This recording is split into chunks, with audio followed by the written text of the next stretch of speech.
যখন স্কুল করেছিলাম চুলদারি কাঁচা ছিল, আজকে চুলদারি পেকে গেছে, শরমের কথা। এরপরে স্কুল এমপিও হয় নাই।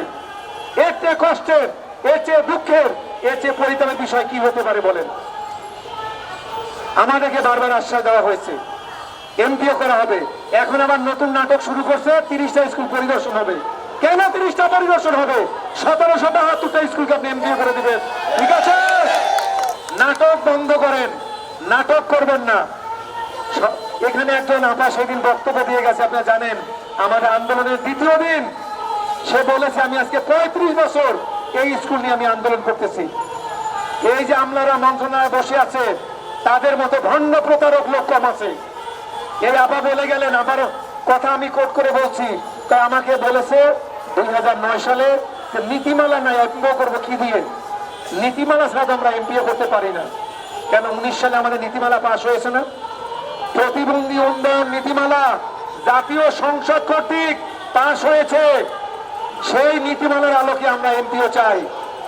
সেই নীতিমালার আলোকে আমাদের এমপিও করে এবং আমাদের সাথে আমাদেরকে আর কষ্ট দিবেন না। আমাদের সন্তান, আমাদের পরিবার, তারাও কিন্তু সুখে শান্তিতে থাকতে চায়। এখানে দেখেন যারা বসে আছে প্রত্যেকের ঘরে সন্তান আছে, মা বাবা আছে, বৃদ্ধ মা বাবা। গত রমজান মাসে আমাদের একজন শিক্ষক, তার কান্না আছে আমার মনে পড়ে যে আমার মাকে একটা ভালো শাড়ি আমি দিতে পারি না। আমি স্কুলে যাই, মা আমার দিকে চেয়ে থাকে, বাবা কবে বেতন হবে, কবে বেতন নিয়ে আসবে বাবা? এই মায়ের জবাব আমি দিতে পারি না। আমার বাবা বলে স্কুল করছো নিজের জায়গায়, আমি 20 শতক জায়গা দিয়েছি, আমি নিজে